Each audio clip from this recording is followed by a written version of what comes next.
be joined come parallel to each other from one side and are joined at their edge के ऊपर आप जो है वो इनको ज्वाइन कर देते हैं. So this method will be considered as an edge join.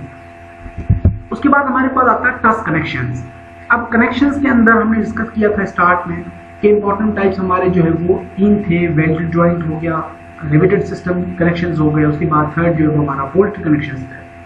उसके बाद मजीद हमने जॉइंट्स के डिफरेंट टाइप्स डिस्कस किए कि जो कनेक्शंस के अंदर हम इंपॉर्टेंटली यूज करते हैं. अब आते हैं ट्रस कनेक्शंस के अंदर. So in truss connections only axial forces are to be transferred amongst the members.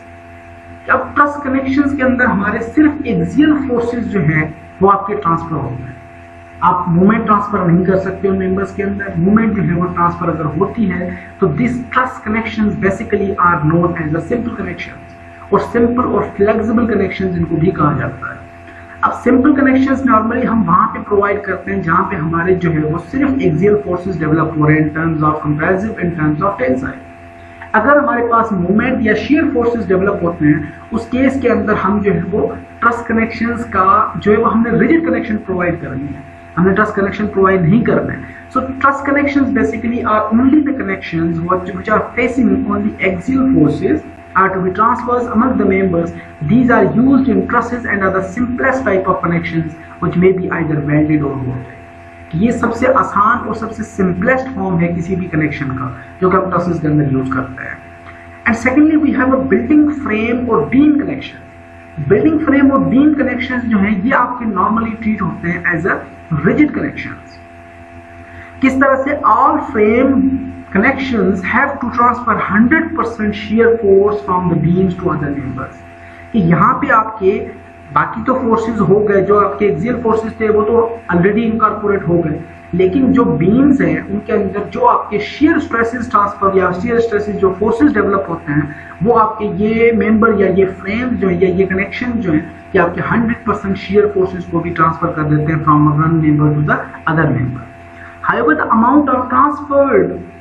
amount to be transferred varies depending upon the rotational restraint at the joint. कि rotational जो restraining है member के अंदर के rotational forces जो है वो कितना रेजिस्ट करता है उस चीज के ऊपर ये डिपेंड कर रहे होते हैं, लेकिन 100% जो है वो शेयर स्ट्रेसेस को ये मेंबर्स जो हैं या ये कनेक्शन जो है वो ट्रांसफर कर देते हैं from one member to the other member. All connections have some restraint. कि कुछ ऑल टाइप्स ऑफ कनेक्शंस जो है उनके अंदर कुछ ना कुछ रिस्ट्रेंट मौजूद होती है. रिस्ट्रेनिंग बेसिकली हम क्या कहते हैं, रेजिस्टेंस, कि किस डायरेक्शन के अंदर वो रेजिस्ट कर रहा है. जिस तरह जब हिंज सपोर्ट की बात करते हैं कि hinge support has two restraints, कि वो दो डायरेक्शंस के अंदर जो है वो रेजिस्ट करता है, किसी एक डायरेक्शन के अंदर जो है मेंबर को अलो करता है. तो रिस्ट्रेनिंग जो है वो कुछ कनेक्शंस के अंदर कुछ ना कुछ रिस्ट्रेनिंग जरूर होती है. That is some resistance to changes of the original angle between the intersecting members of the joint. कि जो एंगल है उसको एंगल को थोड़ा सा जो आपका जो फोर्सेस हैं वो फोर्सेस थोड़े से एंगल को फ्लक्चुएट कर देते हैं, ओरिजिनल एंगल को चेंज कर देते हैं. That thing basically is known as a restraint. तो बिल्डिंग फ्रेम कनेक्शन जो है वो 100% शेयर फोर्सेस को ट्रांसफर कर देते हैं from one member to the other member. तो ये थे हमारे ट्रस कनेक्शंस और बिल्डिंग फ्रेम कनेक्शंस. अब आते हैं मूवमेंट कनेक्शंस. अब मूवमेंट कनेक्शंस जो हैं उसके अंदर हमारे पास एक सिग्निफिकेंट मूवमेंट भी डेवलप होती है मेंबर्स के अंदर. कि सिंपल एक्सियल फोर्सेस हैं तो आप सिंपल कनेक्शन प्रोवाइड कर लो. अगर आपके सिंपल फोर्सेस के साथ शेयर फोर्सेस भी आ गए तो आपने जो है वो फ्रेम कनेक्शंस डेवलप कर दिए. अब आते हैं कि सिंपल एक्सियल फोर्सेस के साथ साथ हमारे पास जो है वो शेयर फोर्सेस भी हैं और समहाउ कुछ मूवमेंट भी है. उस केस के अंदर हम मूवमेंट कनेक्शंस डेवलप करते हैं. अब मूवमेंट कनेक्शंस जो है वो 3 मेजर टाइप्स के अंदर होते हैं. Number 1 is the fully restraint. अब फुली रिस्ट्रेंट पहला टाइप है मूवमेंट कनेक्शंस का. उसके अंदर क्या कहा जाता है कि FR connections are also referred as a rigid और continuous frame connections. Knee joints are the common example, typical example. कि ये कनेक्शन जो है वो टोटली रिजिड कनेक्शंस कहलाते हैं. They are assumed to be sufficiently rigid keeping the original angle between the members practically unchanged after the application of loads. कि जो original angle थी जिसके ऊपर आपने जैसे ही मेंबर्स को बनाया तो ओरिजिनल एंगल जो है वो after the application of loads भी ओरिजिनल एंगल जो है वो जैसे फॉर एग्जांपल अगर 90 डिग्री पे एंगल हमने प्रोवाइड किया था तो लोड हमारा after the application of load angle between the connection या एंगल बिटवीन टू मेंबर्स जहां पे आपने कनेक्शन डेवलप किया है वो एंगल आपका अनचेंज एंगल रहेगा. ओरिजिनल एंगल जो है वही वैल्यू रहेगी। एफआर मूवमेंट या fully restrained movement connection transfers movement with a negligible rotation, कि कोई भी रोटेशन डेवलप नहीं करती, वो मूवमेंट जो है वो easily from one member to the other member transfer हो जाती है between the idealized rigid connection beside the full transfer of shear and all other forces. कि फुली रिस्ट्रेन्ड कनेक्शंस जो हैं वो आपके तमाम फोर्सेस को, axial forces, shear forces and movements को easily from one member to other member transfer कर देते हैं। That connections basically are known as fully restrained और FR connections। अब FR connections के अंदर मजीद क्या है? These connections are particularly useful when continuity between the members of the building frame is required to provide more flexural resistance and to reduce the lateral deflection due to winds। कि ये members या ये connections particularly हम कहाँ provide करते हैं? जब आपके पास मेंबर्स के अंदर कंटिन्यूटी हो, एक बिल्डिंग कंटिन्यू फ्रेम है, उसके अंदर आप जो है वो तमाम कनेक्शंस को एज रिजिड ट्रीट करते हैं या रिजिड डेवलप करते हैं, ताकि जो है जो फ्लेक्सुरल फोर्सेस हैं उनको वो इजीली रेजिस्ट कर सके। लेकिन और दूसरी बात, जैसे ही आपके लैटरल फोर्सेस एक्ट करें जो हवा की वजह से, अर्थक्वेक की वजह से, वो उनको जो है वो उनकी इंटेंसिटीज को वो रिड्यूस कर सके। Both the flanges and the web of the member are to be connected for this type of connection। कि जो आपके flanges हैं और webs हैं उनको अदर member के साथ, दोनों members को connect किया जाता है, दोनों flanges को या दोनों एक web को connect किया जाता है दूसरे member के साथ। That type of connection is known as a fully restrained connection। So this type of connection must have a sufficient strength and stiffness to keep the angle between the adjoining members unchanged। इसकी strength of course stronger होगी तभी वो angle जो है वो उसको maintain रख पाएगा। अगर स्ट्रॉन्गर स्ट्रेंथ नहीं होगी तो आपके जैसे ही फोर्सेस अप्लाई होंगे तो एंगल जो है वो मेंबर जो है वो ट्विस्ट कर सकता है, मेंबर के अंदर टॉर्क फोर्सेस भी जनरेट हो सकते हैं, इस वजह से मेंबर जो है वो आपकी ओरिजिनल एंगल को चेंज कर सकता है। So end connections of restrained beam girders and trusses are to be designed for the combined effect of forces resulting from movement and shear induced by the rigidity of connections। कि जो end connections हैं buildings के अंदर या frames के अंदर, उनको normally जो है वो एज अ रिजिड कनेक्शन के तौर पर डेवलप किया जाता है, ताकि जो भी फोर्सेज स्ट्रेसेस डेवलप हो रही हैं, मूवमेंट्स डेवलप हो रही हैं, उनको वो इजीली ट्रांसफर भी कर सके और जो है उनको रेजिस्ट कर सके और तमाम फोर्सेज को जो है वो डिस्ट्रीब्यूट कर दे from one member to other member. So second important type we have a semi-rigid or partially restrained or PR connections। अब मूवमेंट कनेक्शन के अंदर सेकंड इंपॉर्टेंट क्या था? सेमी रिजिड है या पार्शियली रिस्ट्रेन्ड है या PR कनेक्शंस है। PR type of connection have a rigidity less than 90% compared with ideally rigid connection. जो हमने फुली रिस्ट्रेन्ड कनेक्शंस डिस्कस किए उनके अंदर हमने क्या अज्यूम किया था कि these connections basically are 100% rigid connections. तो यहाँ पे उनकी रिजिडिटी को कंसीडर करते हुए जो आपके PR कनेक्शंस हैं, पार्शियली रिस्ट्रेन्ड कनेक्शंस हैं, वो 90% रिजिड कनेक्शंस होता है। Although the relative rotation between the joining members is not freely allowed, कि रोटेशन को तो हम फ्रीली अलाउ नहीं कर रहे, लेकिन जो ओरिजिनल एंगल्स हैं between the members they change with in certain limits. कि थोड़ा सा जो एंगल है वो आपका वेरी कर सकता है, चेंज हो सकता है, लेकिन टोटली जो है विद इन सर्टेन लिमिट। जैसे फोर्सेस अप्लाई हुए, थोड़ा सा एंगल ट्विस्ट हुआ, चेंज हुआ, फोर्सेस थोड़े से ट्रांसफर हो गए, रिलीज हो गए from one member to other member, जैसे ही डिस्पर्स हो गए, मेंबर वापस अपने ओरिजिनल पोजीशन में आ गया। तो इस केस के लिए जो है वो आपको 90% तक जो है वो ये मेंबर्स के अंदर एक सर्टेन पॉसिबल रेंज के अंदर एंगल को फ्लक्चुएट कर सकते हैं और 90% तक जो है इनके अंदर रिजिडिटी अवेलेबल होती है। They transfer some percentage of movement less than 90% and full shear between the members। कि ये movement जो है वो अराउंड 90% तक इजीली डिस्पर्स कर देते हैं, ट्रांसफर कर देते हैं, लेकिन जो shear है या all type of other forces है उनको 100% ट्रांसफर कर देता है। PR connection should have sufficient strength and stiffness and deformation capacity at the strength limit states। कि strength limit state condition के अंदर ये एक सफिशिएंट स्ट्रेंथ भी डेवलप करते हैं, स्टिफनेस भी होती है और सर्टेन एक पॉसिबल रेंज के अंदर डिफॉर्मेशंस को भी रेजिस्ट करते हैं या डिफॉर्मेशन को अलो करते हैं। वो डिफॉर्मेशन जनरेट हुई, मेंबर के फोर्सेस ट्रांसफर हो गए, उसके बाद भी वापस मेंबर जो है वो अपनी ओरिजिनल पोजीशन में आ जाता है। तो PR connections have very important value in the real industry. कि PR कनेक्शन या पार्शियली रिस्ट्रेन्ड कनेक्शंस जो हैं उसके अंदर थोड़ी सी जब डिफॉर्मेशंस आ गई, रिजिड कनेक्शन के अंदर क्या था कि स्टिफनेस एंड रिजिडिटी थी, लेकिन यहाँ पे स्टिफनेस, स्ट्रेंथ एंड रिजिडिटी के साथ हमारे पास जो थर्ड इंपॉर्टेंट पैरामीटर आ गया that is the ductile nature, कि समहाउ कुछ डिफॉर्मेशन है यहाँ पे। So the semi-rigid connections normally provide rigidity in between full restraint and simple connections. कि जो simple connections थे उनके अंदर क्या था कि simple connections और normal connections उनके अंदर जो है वो सिर्फ axial forces ट्रांसफर हो रहे हैं, कोई shear या movement ट्रांसफर नहीं हो रही। लेकिन जो हमारे rigid connections थे, fully restrained connections थे, उनके अंदर 100% तमाम चीजें जो है वो पास हो रही थी, तमाम फोर्सेस को हमने ट्रांसफर कर दिया from one member to the other member. तो सेमी रिजिड कनेक्शंस को हम कंसीडर करते हैं it's between simple connections and fully restrained connections, जिनके अंदर जो रिजिडिटी है वो approximately 20 to 90% of the movement जो है वो ट्रांसफर कर सकता है ये member compare to the fully rigid connection जो कि हम डिस्कस कर रहे हैं। ये आपके 20% से लेके 90% तक मूवमेंट्स को डिस्पर्स कर सकता है या डिस्ट्रीब्यूट कर सकता है from one member to the other member. And movements में also be develop in the beams and the maximum beam movement में बी सिग्निफिकेंटली रिड्यूस, कि एंड मूवमेंट्स भी डेवलप कर सकते हैं आप इस केस के अंदर। एंड के ऊपर जो कनेक्शंस हैं उनको भी आप पार्शियली रिस्ट्रेन कर सकते हैं ताकि जो मूवमेंट्स है वहां से भी डिस्ट्रीब्यूट हो जाए अदर मेंबर के अंदर, और जो आपके मेंबर्स हैं वो फुली रिस्ट्रेन ना रहे, वहां पे थोड़ी बहुत डिफॉर्मेशन जो है वो एंड के ऊपर भी डेवलप हो जाए ताकि जो तमाम केसेस है उनको हम फॉलो अप कर सकें या फॉलो अप कर सकें। क्योंकि तमाम केसेस कहने का मकसद कि हमारे पास जो ये आइडिया नहीं है कि किसी वक्त जो है वो अर्थक्वेक भी अपीयर हो सकता है, विंड्स के जो प्रेशर्स हैं, लेटरल फोर्सेस है वो भी अपीयर हो सकते हैं।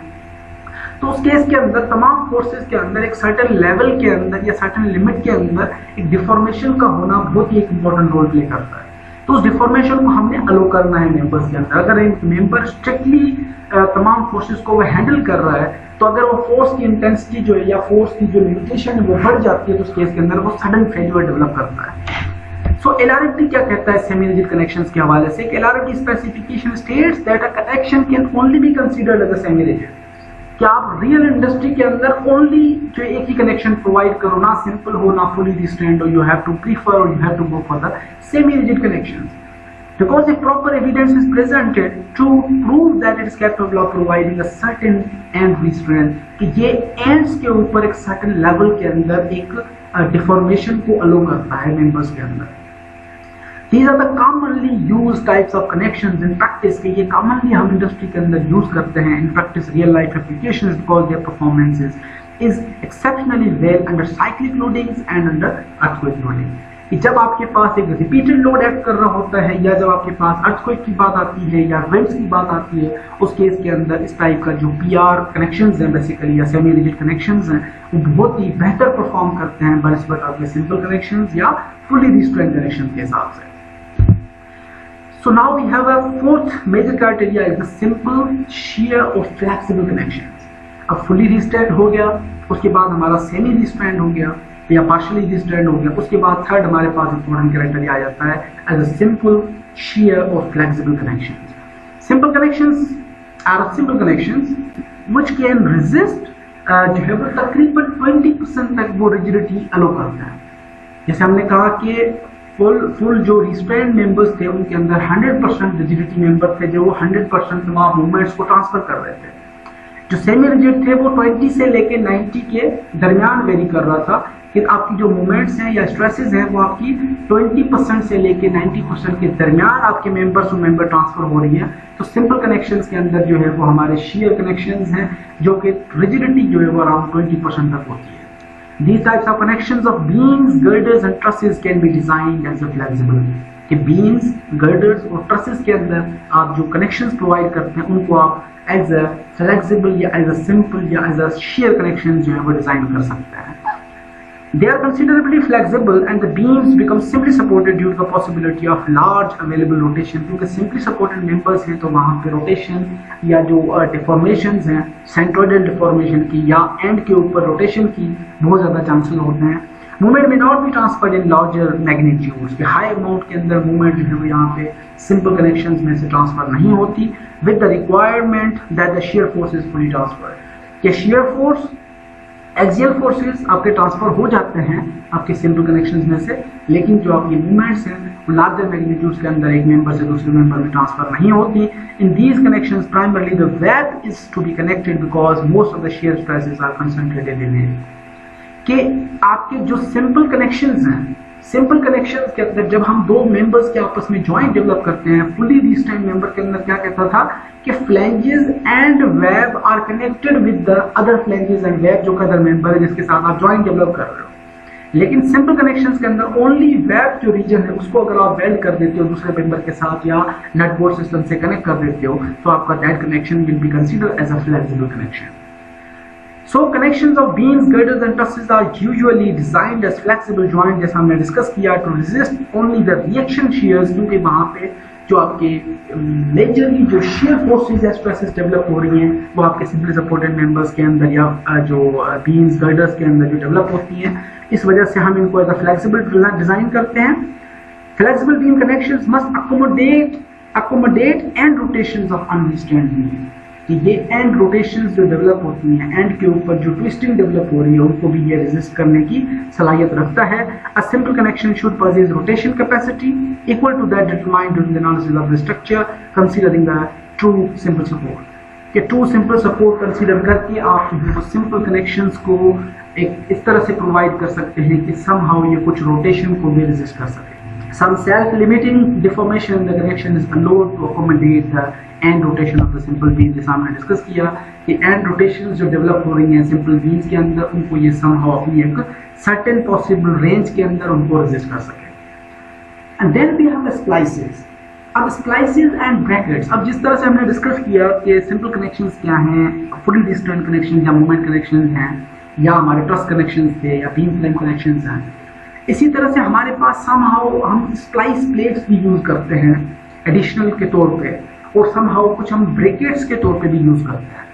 अब स्प्लाइसेस बेसिकली क्या है कि these are used to extend the length of a particular member, कि जब आप दो मेंबर्स को आपस में वेल्ड या कोई कनेक्शन डेवलप करने लगे हैं तो वहां पे अगर दोनों मेंबर की लेंथ शॉर्ट हो गई है, कम हो गई है, तो उस केस के अंदर आप एडिशनल एक प्लेट या मेंबर ऐड करते हैं ताकि आप दोनों मेंबर्स के दरमियान एक प्रॉपर कनेक्शन डेवलप कर सकें। That thing is known as a splice. The two sides of the member may have same और डिफरेंट क्रॉस सेक्शंस, कि एक दो मेंबर्स हैं, दोनों के क्रॉस सेक्शंस भी डिफरेंट हो सकते हैं, एक ही मेंबर के दो डिफरेंट क्रॉस सेक्शंस हो सकते हैं, उस केस के अंदर भी हमारी स्प्लाइसेस प्लेट्स वगैरह यूज होती है। Splice joint is a connection between two parts of the same member, whereas a regular joint is the connection of more than one members of the structure. ये splice joint जो है वो आपके ऐसे member जहां पे एक ही member के अंदर डिफरेंट क्रॉस सेक्शंस हैं, तो उस केस के अंदर जो है वो आप स्प्लाइस प्लेट्स वगैरह यूज करके मेंबर्स को कनेक्ट करते हैं। Then we have a brackets. अब ब्रेकेट्स जो हैं, brackets are the connection used to transfer torque besides the other types of forces. अब ब्रेकेट्स का एग्जांपल हम इस तरह से लें, लेट्स सपोज कि हमारे पास एक कॉलम है, अगर मैं कॉलम का जो बॉटम एंड है उसको मैं बीम के साथ या नीचे फ्लोर के साथ कनेक्ट करता हूँ, तो उस केस के अंदर हम एक ब्रेकेट लाइक सब्सटेंस, एक पाइप लाइक स्ट्रक्चर या उसी जो स्ट्रक्चर आपका क्रॉस सेक्शन है उसी टाइप की एक ब्रेकेट बना के नीचे हम फिट कर देते हैं ताकि जो भी ट्विस्टिंग फोर्सेज हैं, टॉर्क फोर्सेज हैं, रोटेशनल फोर्सेज हैं, उनको वो इजीली रेजिस्ट कर सके। अब इसका हमने लास्ट क्लास यहाँ पे हमने एक लास्ट स्लाइड्स के ऊपर एक इमेजेस वगैरह देखे थे, वहां पे मैं आपको ये आपको नजर आ रही है। यहाँ पे हमारा जो मेंबर है, इस मेंबर के लिए मैंने यहाँ पे एक ब्रेकेट बनाई जिसके अंदर ये मेंबर जाके फिट हो जाएगा और उस मेंबर को हम यहाँ पे वेल्ड कर देते हैं। This thing is known as a bracket. और यहाँ पे आपको स्प्लाइस नजर आ रही है कि मेंबर जो है वो दो थे और हमने यहाँ पे एडिशनल जो स्प्लाइस प्लेट्स हैं अलग अलग क्रॉस सेक्शंस के लिए भी यूज कर सकते हैं, सिमिलर क्रॉस सेक्शन के लिए भी यूज कर सकते हैं। ये आपके स्प्लाइस ज्वाइंट कहलाता है और ये आपका जो है वो एज अ ब्रेकेट ज्वाइंट कहलाता है। अब ब्रेकेट हमारा मजीद क्या कहता है कि brackets are the connection used to transfer the torque forces beside other forces, के जो अदर फोर्सेस कौन से हो गए हमारे, एक्सियल फोर्सेस हो गए, शेयर फोर्सेस हो गए, सम केसेस के अंदर समहाउ कुछ मूवमेंट्स भी हो गई, उसके साथ अगर आपके ट्विस्टिंग फोर्सेस या टॉर्क फोर्सेस एक्ट करते हैं उस केस के अंदर हम हमेशा जो है वो ब्रैकेट्स प्रोवाइड करते हैं। The term bracket is generally used for an extra plane projecting out of the column and acting like a seat for the beam, के कॉलम में से आप एक एडिशनल प्लेट को बाहर निकालते हो जो कि लाइक अ सीट एक्ट करता है। जिस तरह से आप एक चेयर के ऊपर जो है वो दोनों दो सपोर्ट्स हैं, पीछे बैक सपोर्ट है, आप उसके ऊपर बैठते हो सुकून से आराम से, इसी तरह से कॉलम के जो कॉलम का जो टॉप एंड है उसके ऊपर हम एक लाइक अ सीट बनाते हैं जिसके ऊपर आप कॉलम को इजीली बीम को इजीली रख के सेट कर सकते हो। So this thing is basically known as a bracket. Now we have a bearing joints of compression members. अगर आप कंप्रेशन मेंबर्स प्रोवाइड कर रहे हैं तो कंप्रेशन मेंबर्स के लिए हम बियरिंग प्रोवाइड करते हैं. बियरिंग यानी कि वो प्लेट्स जो कि आपके उस लोड को बियर कर सकें और इजीली हमने एज अ जिस तरह से बात की कि जो जॉइंट का पर्पस होता है कनेक्शन का is to transfer loads from one member to other member, कि वहां पे हमने किस तरह से बियरिंग जॉइंट्स प्रोवाइड करने हैं. There shall be a sufficient connectors to hold all parts of the section securely in place when columns raised on bearing plates. कि जब आप कॉलम्स को बियरिंग प्लेट्स के ऊपर फिक्स करते हैं तो आपको इमेजिन कर सकते हैं कि हमारे जो लोड्स हैं या इमेजिनरी हम पर्सपेक्टिव लेते हैं कि तमाम जो लोड्स हैं वो इजीली या सिक्योरली डिस्पर्स हो जाते हैं to the other member. All compression joints shall be designed to provide sufficient resistance against uplift and tension developed during